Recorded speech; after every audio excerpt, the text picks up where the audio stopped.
ஒருவர் ஜெட்டி கட்டுகிறேன் என்று ஜட்டியை கட்டுவார்.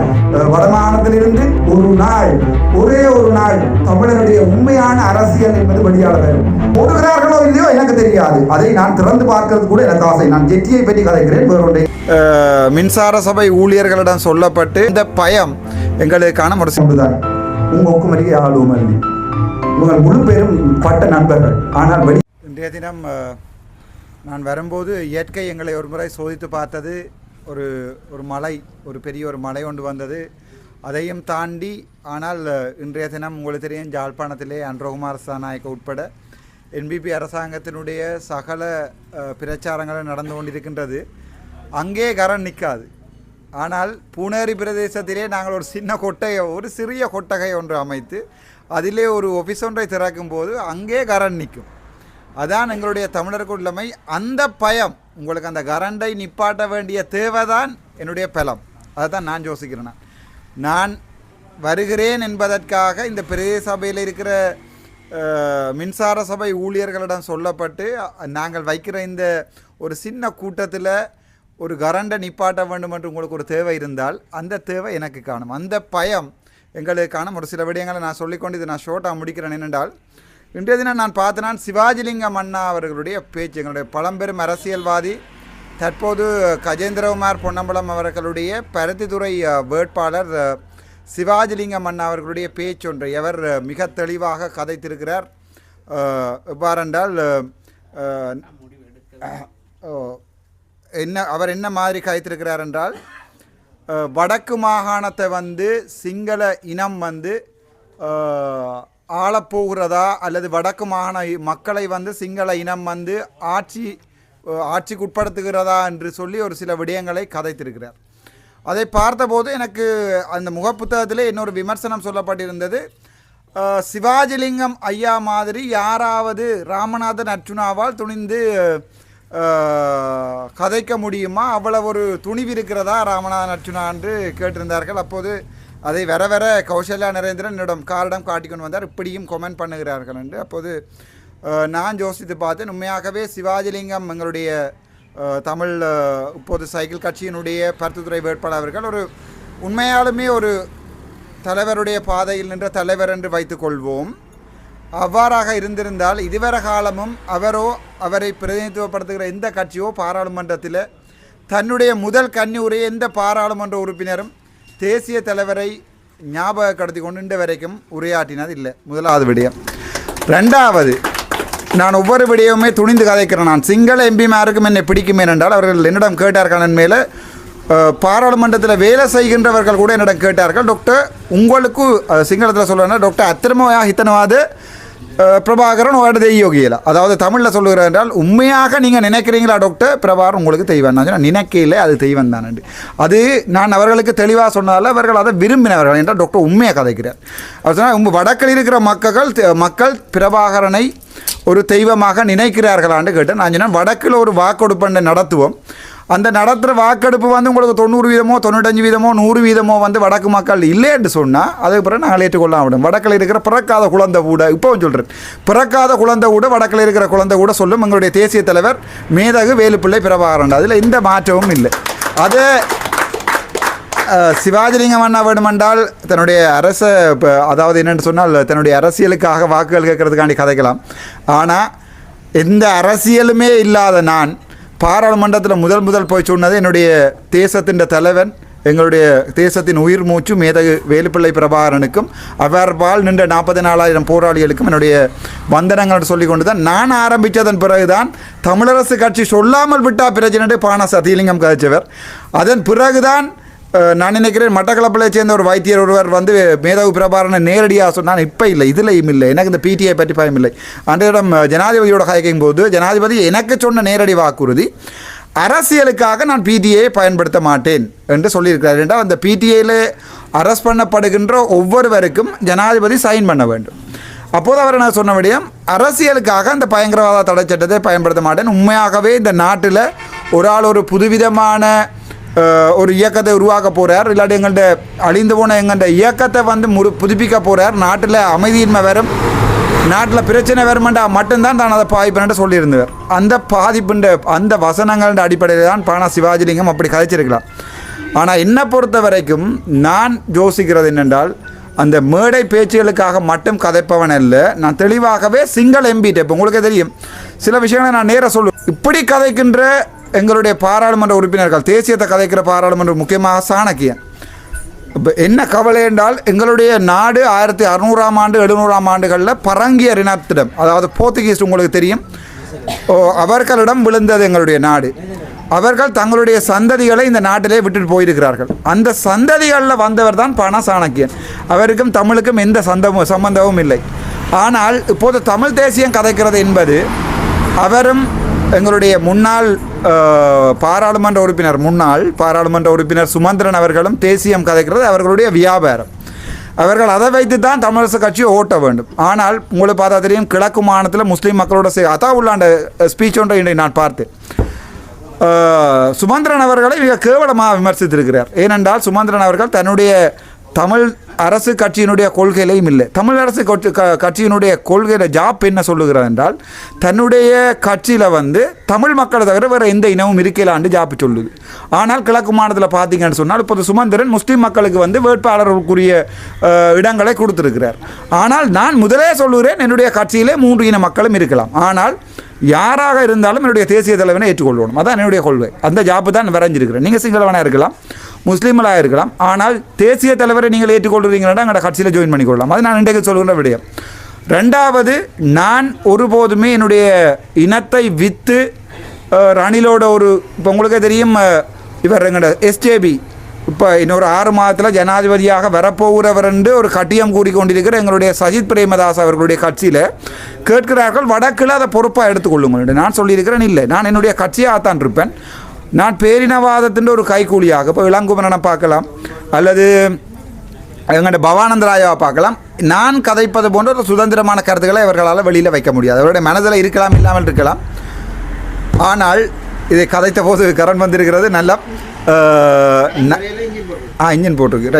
ரைட் என்னென்றால் ரைட். ஆனால் நான் அதை தெளிவாக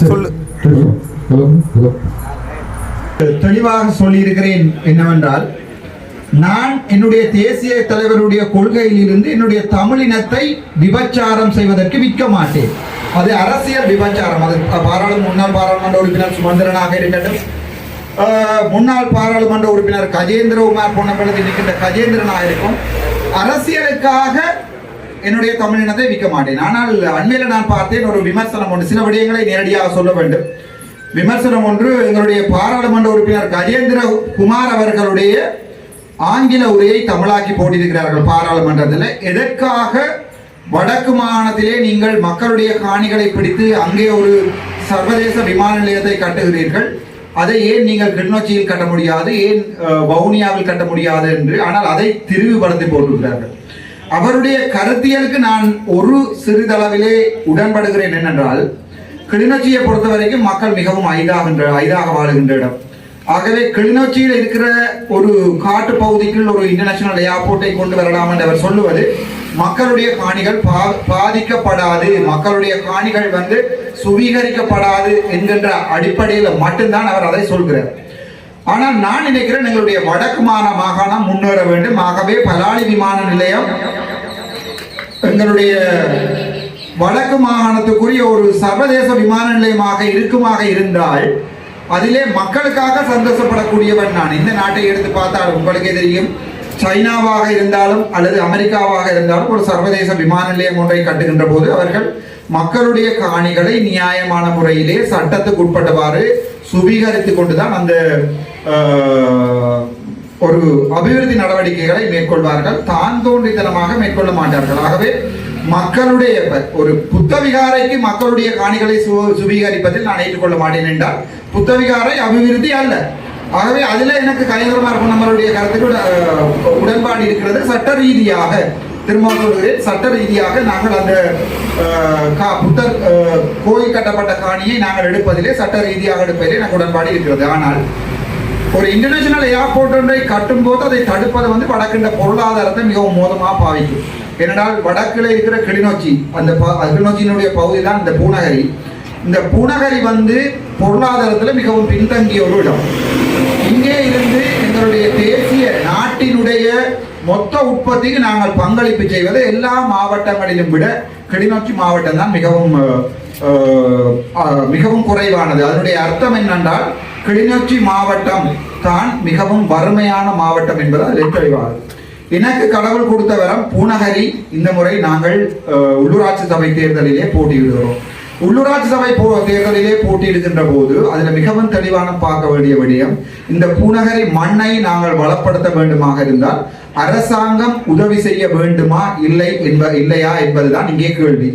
இல்லை என்பதுதான் எனது பதில். இந்த மண்ணிலே இருக்கின்ற பிரதேச சபையிலிருந்து எடுக்கப்படுகின்ற சகல பணம் நிலையான வைப்புகளிலே இடப்படாமல் அல்லது அங்கே இருக்கிற பூநகர சபை தவிசாளர் அதை சூறையாடாமல் அந்த பணத்தை அவ்வளவத்தையுமே இந்த மக்களுக்கு போடுவாராக இருந்தால் இந்த பூநகரி பிரதேசத்திலே வீடு இல்லாமல் ஒருவர் இருக்க முடியாது.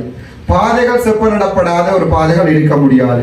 இங்கே ஒரு பொது மண்டபம் கட்டப்பட வேண்டும், ஒரு விளையாட்டு மைதானம் அமைக்கப்பட வேண்டும், ஒரு பஸ் ஸ்டாண்ட், ஒரு பஸ் தரிப்பிடம் ஒரு வடிவான முறையில் அமைக்கப்பட வேண்டும். இப்போது நான் இந்த உள்ளூராட்சி சபை தேர்தலிலே அரசியல் கதைப்பது என்பதை விட மிகவும் தெளிவாக பூநகரி மக்களுக்கு ஒரு செய்தியை சொல்ல விரும்புகிறேன். உங்களுடைய பிரதேசம் செழிக்க வேண்டுமாக இருந்தால் இருக்கின்ற பணத்தை நாங்கள் இங்கே சரியாக செலவழிக்க வேண்டிய தேவை இருக்கலாம்.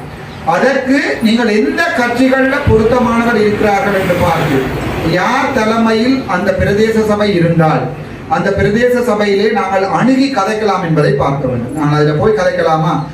அம்பன் அண்ணா இருக்கிறார் என்றால் அவரோட போய் கதைக்கலாமா? அவர் நாங்கள் கேட்பதை பொதுமக்கள் ஒரு 500 பேர் கேட்கின்ற விடயத்தை செவிமடுக்காவிட்டால் அதை மேலிடத்தில் முறையிடக்கூடிய நிலைமை இருக்கிறதான்னு பார்க்க வேண்டும். அதோடு அங்க மேலிடம் என்று சொல்லப்படுகின்ற ஒரு பாராளுமன்ற உறுப்பினர் முன்னிலை வைக்கின்ற ஒரு கட்சியாக இருந்தால் அந்த கட்சியில இருக்கிறவர்கள் அந்த அம்மனாவுக்கு சில விடயங்களை சொல்லி மக்களுடைய தேவைகளுக்காக, உதாரணத்துக்கு பார்ப்போம், நாங்கள் ஒரு அபிவிருத்தி நிலையம் ஒன்றை கட்டப்படுகிறோம் ஒரு கடற்கரையில். ஆனால் மக்கள் சொல்கிறார்கள் அது பொருத்தமான இடம் இல்லை, மக்கள் கூட உள்ள இடங்களுக்கு கட்டுங்கள் என்று சொல்லுகின்ற போது அம்பனா மாட்டேன் என்று சொல்லுகிறார் பார்ப்போம். அப்போது நான் அதை பார்த்து 500-600 மக்கள் சொல்லுகிறார்கள் கட்டுவோம் என்றால் நாங்கள் விரும்பி இல்லை அதிலே கட்டுவோம் என்று ஒரு ஒட்டுமொத்தமான ஒரு முடிவை எடுக்கக்கூடிய ஒரு தலைமைக்கு கீழே அந்த உங்களோட உள்ளூராட்சி சபை தேர்தலில் போட்டியிடுகிற எந்த கட்சி இருந்தாலும் நீங்கள் அதுக்கு வாக்களிங்க. நான் எப்போவுமே எனக்கு வாக்களிங்க எந்த பாராளுமன்ற தேர்தலிலையோ அல்லது உள்ளூராட்சி சபை தேர்தலிலையோ நான் கேட்டதில்லை. உங்களோடு நிற்பவர்கள் யாருக்கு கீழ் நிற்கிறார்கள், அவர்கள் உண்மையானவர்களாக இருப்பார்களாக என்று பார்த்துவிட்டு அவர்களை அணுகலாமா, அவர்கள் சொல்லுகின்ற விடயங்களை கேட்பார்களா என்று பார்த்து நான் அந்த வாக்குகளை இடுமாறு கேட்கிறேன். இப்போது எங்களுக்கு பகுதியளவு வாக்குகள் வரும் என்று வைப்போமே.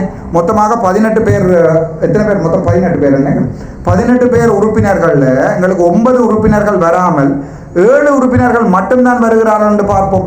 இன்னும் 2 பேரை நாங்கள் வேறொரு கட்சியிலிருந்து வேண்ட வேண்டி இருக்கும். ஆகவே அந்த கட்சியின் தலைமை, உதாரணத்துக்கு சும்மா ஒரு உதாரணம் சொல்லுவாங்க, தமிழரசு கட்சியில் 2 பேர் தான் இங்கே வருகிறார்கள் வைப்போம். சுமந்திரன் ஐயா சொல்லுகின்ற கருத்தை தான் நாங்கள் இந்த உள்ளூராட்சி சபையில் ஏற்றுக்கொள்ள வேண்டி இருக்கும். அம்பனா சில நேரத்தில் அந்த 2 பேர் சொல்வதை ஏற்றுக்கொள்ள வேண்டி இருக்கும். அது எவ்வாறு பிழை என்றால், இதே சுமந்திரன் ஐயா என்று சொன்னவர் மேதகு வேலுப்பிள்ளை பிரபாகரன், தமிழ்லேயே தெளிவாக சொல்லியிருக்கிறார். மேதகு வேலுப்பிள்ளை பிரபாகரனுடைய போராட்டம் ஒரு தேவையற்ற போராட்டம் என்று சொன்னவர் தான் இந்த சுமந்திரன். அதுக்குரிய வீடியோவை இப்போது வரத்தான் பார்த்து கொண்டு வந்தேன் காரில். அப்போ நான் சொன்ன கௌசல்யாவை அதை சேவ் பண்ணி வையுங்கள். நாளைக்கு சுமந்திரன் போய் ஒரு வழக்கொன்றினை போடுவாராக இருந்தால், மான நஷ்ட வழக்கொன்றை போடுவாராக இருந்தால், அந்த வழக்குக்கு உதாரணமாக சுமந்திரன் ஐயா தமிழித்தவுடன் கதைத்த சிங்கள வீடியோனுடைய தமிழாக்கத்தை நாங்கள் கொடுக்க வேண்டியிருக்கும். எங்களுடைய தேசிய தலைவரை மமபிலிகண்ண என்று சிங்களத்தில் சொல்லுகிறார். அதாவது நான் ஏற்றுக்கொள்ள மாட்டேன், என்னுடைய தேசிய தலைவர் எங்களுடைய இதயத்தை பிளந்து அதிலே வருகின்ற குருதிகளை நீங்கள் நிலத்திலே விட்டால் அது பிரபாகரன் என்ற எழுத்தாகத்தான் ஓடும். அதில் எந்த வித்தியாசமும் இல்லை. ஒவ்வொரு தமிழனாக பிறந்து ஒவ்வொரு தமிழனுடைய இதயத்தை நீங்கள் கத்தியை கொண்டு பிளந்து அந்த குருதியை அப்படியே விடுங்கள், அது பிரபாகரன் என்ற எழுத்தில் தான் போகும். இதை சொல்லும் போதுதான் எனக்கு ஞாபகம் வருகிறது எய்மர் கடாபி என்கிற விடயத்தை நாங்கள் சொல்ல வேண்டும். பிரபாகரன் அவருடைய தலைமை எவ்வாறு இருந்தால், நான் இதை கலைப்பதற்கு பயப்படவில்லை, பிடிஐக்கும் பயப்படவில்லை. ஏனென்றால் எங்களுடைய அமைச்சர் சந்திரசேகர் வாக்கு கேட்பதே பிரபாகரனுடைய பெயரை சொல்லித்தான். இதே சந்திரசேகர் தான் 2002ஆம் ஆண்டு எங்களுடைய சமாதான உடன்படிக்கையை காலி செய்யுங்கள், 2005ஆம் ஆண்டு காலி செய்யுங்கள், மீண்டும் போரை தொடங்குங்கள் என்று சொல்லி தெருவாக போராட்டங்களை தொடங்கியவர் தான் இந்த சந்திரசேகர்.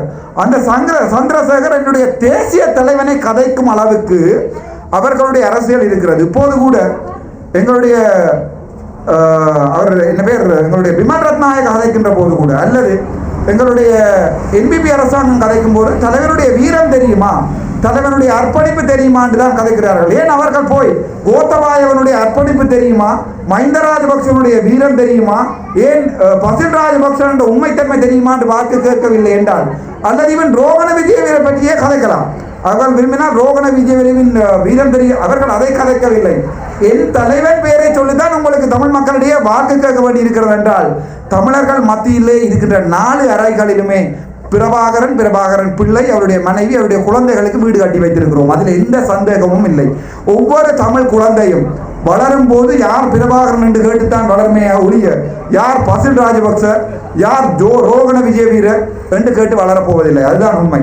எங்களுடைய சுமந்திரன், எங்களுடைய சாணக்கியன், இந்த 2 பேரும் எங்களுடைய தேசிய தலைவனுடைய துரோகிகள் என்று அறிவிக்கப்பட வேண்டியவர்கள். என்ன காரணம் என்றால், எங்களுடைய சாணக்கியனை எடுத்து பார்ப்போம். எங்களுடைய சாணக்கியன் பிள்ளையானுடைய பின்புலத்தில் இருந்து வந்து பிள்ளையானுக்காக மட்டக்களப்பிலே உரையாற்றுகின்ற வீடியோவை நான் வரும்போது பார்த்து கொண்டு வந்தேன். பிள்ளையானால் மஹிந்த ராஜபக்சவால் அரசியலுக்கு கொண்டு வரப்பட்ட பரங்கி இனத்தை சார்ந்து அவருடைய வீடியோவை நான் கௌசல்யாவிட சொன்னேன். அந்த பரங்கியருடைய வீடியோவை நீங்கள் சேவ் பண்ணி வையுங்கள். நாளைக்கு அவர் பரங்கி இல்லை என்று சொல்லி வழக்கு போடுவாராக இருந்தால், நான் இங்கே இனம் கதைப்பது ஏனென்றால் என் இனம் அழிந்து போயிருப்பதால், அதனால் தான் இன வார்த்தைகளை நான் கதைக்கிறேன். ஒரு பரங்கி இனத்தினுடைய பிள்ளை வந்து மட்டக்களப்பில் இருந்து சொல்லுகிறது தலைவரை பற்றி. ஆனால் தமிழனுக்கு பிறந்த எனக்கு, வடக்கில் பிறந்த எனக்கு, இந்த புக்காரா, கிபிர், மிராஜ், வயசு போனவர்கள் எல்லாருக்குமே தெரியும். இந்த 50 கலைவர் இந்த எல்லாத்தையுமே பார்த்து அந்த புக்காரா எங்க விழுகிறது குண்டுகளை எண்ணி ஆக்கள் நாங்கள். 3 விழுந்துதா 2 விழுந்துதா அந்த வந்து கொண்டே இருக்குது, அந்த 3வது அங்குதான் சொல்லி வளர்ந்தார்கள் நாங்கள். எங்களுக்கு எங்களுடைய தேசிய தலைவருடைய பெயரை சொல்லுவதற்கு உரிமை இருக்கிறது. இந்த சிவப்பு கொடியும் இந்த மஞ்சள் கொடியும் எப்பவுமே தேசிய தலைவருடைய வரலாற்றை தான் இந்த மண்ணுக்கு சொல்லி வைக்கும். அதுல எந்த சந்தேகமும் இல்லை. ஆனா இந்த சாணக்கியன் எங்கிருந்து வந்தவர் என்று சொன்னால், ட்ரினிட்டி காலேஜிலே படித்து அதன் பிறகு லண்டனில் போய் சிங்களத்தையும் படித்து ஆங்கிலத்தையும் படித்து, ஆனால் ஜாழ்ப்பாண மண்ணில் பிறந்த நான் 93ஆம் ஆண்டு வரைக்கும் இதே பூநகரி அக்கரையான்களிலே வெறுங்கால்களிலே இந்த மண்ணிலே திரிந்தவன் நான் மும்மொழியில் கதைக்கிறேன்.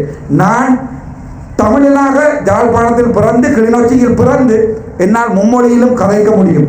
நான் ட்ரினிட்டி காலேஜில் படித்த பரங்கியனுக்கு பிறந்தவன் அல்ல. இந்த பரங்கி இனம் சார்ந்த சாணக்கியன் இப்போது என்ன செய்கிறார் என்றால், சுமந்திரனோடு சேர்ந்து இவர்கள் தமிழ் அரசு கட்சி என்ற ஒன்றை இல்லாமல் பண்ணுகிறார்கள். நாங்கள் இப்போது விடும் வாக்கு இந்த பரங்கி இனத்தைச் சேர்ந்த சுமந்திரன் அவர்களுக்கு தான் போய் சேர முடியும், அல்லது அவருடைய வட்டக்களப்பு மேளம் என்று சொல்வார்கள் என்னுடைய சாணக்கியனுக்கு தான் இந்த வாக்குகள் போய் சேரும். இது தமிழனுக்கான வாக்குகள் அல்ல. தமிழனுக்கான வாக்கு விழ வேண்டுமானால் பூநகரிலே சுத்த தமிழர்கள் தான் இருக்கிறோம். வாக்குகளை போட்டுக் கொள்ளுங்கள்.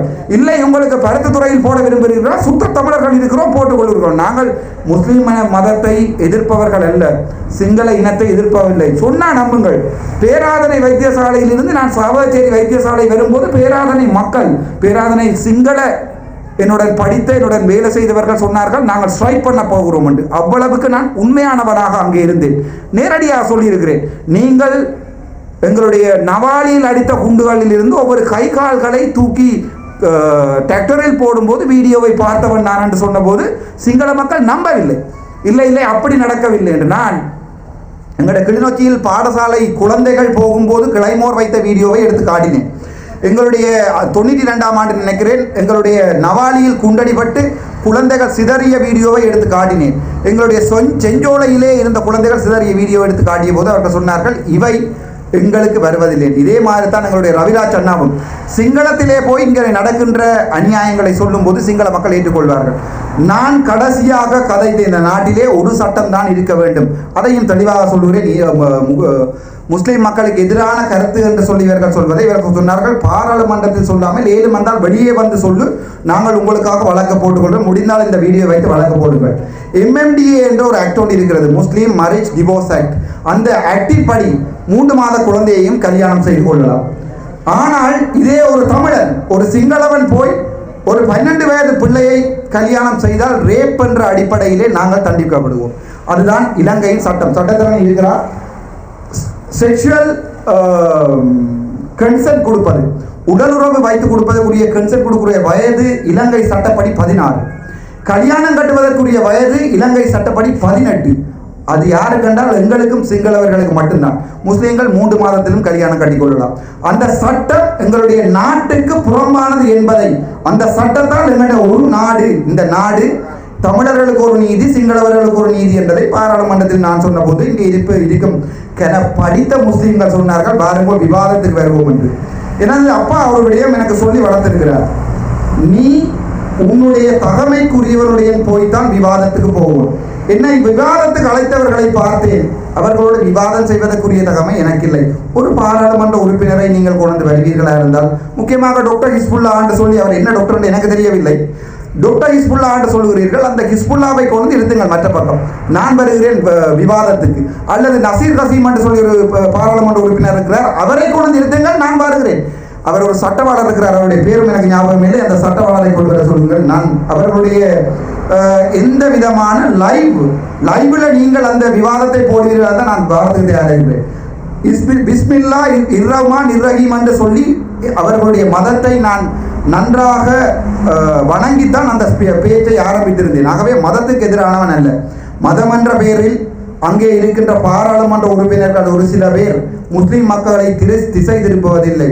திசை திருப்புவதை ஒன்றாக வாழ்ந்த, நகமும் சதையுமாக வாழ்ந்த முஸ்லிம் தமிழ் சகோதரர்களை இப்போது 2ஆக பிடித்து, அண்மையிலே விமல் ரத்நாயக் ஒரு கதை ஒன்றை சொல்லியிருந்தார். யாரை பற்றி என்றால், இதை வடிவாக சொல்கிறேன், நன்றாக எடிட் பண்ணி வீடியோவில் போட்டுக் கொள்ளுங்கள். விமல் ரத்நாயக் சொல்கிறார், ஒரு ஷாப்பிங் பேக்குடன் புத்தளத்திலிருந்து மன்னார் வந்தவருக்கு இப்போது ஆகாயம் முழுக்க சொத்துக்கள் இருக்கிறது என்று சொல்லுகிறார். ஆகவே விமல் ரத்நாயக சொல்லக்கூடாது, தான் அதை முஸ்லிம் பாராளுமன்ற உறுப்பினர் அவருடைய ரிசார்ட் பதிவுதினை பற்றி சொல்லவில்லை என்று சொல்ல முடியாது. ஒரு டிஃபமேஷன் வழக்கொன்றினை போடும்போது அந்த கூட்டுக்கு யார் புத்தகத்தில் இருந்து வந்தவர்கள், யார் பாராளுமன்ற உறுப்பினர்கள் என்று பார்த்தால் அதிலே வடிகட்டப்படுவது ரிஷாட் பதியுதீன் தான். ரிஷாட் பதியுதீன் ஒரு கள்ளனாக இருந்தால், ரிஷாட் பதியுதீன் ஒரு மக்களுடைய பணத்தை கொள்ளையடித்தவனாக இருந்தால், இந்த விமல் ரத்நாயகவின் கூற்றிப்படி, இவருடைய கூற்றுப்படி எங்களுடைய டாக்டர் சர்வானந்தாவையும் சொல்லியிருக்கிறார். ஆகவே இவர்கள் கள்ளர்கள் என்று சொல்லியிருக்கிறார்கள். சொன்னால் ஏன் இதுவரை வழக்கு போடவில்லை?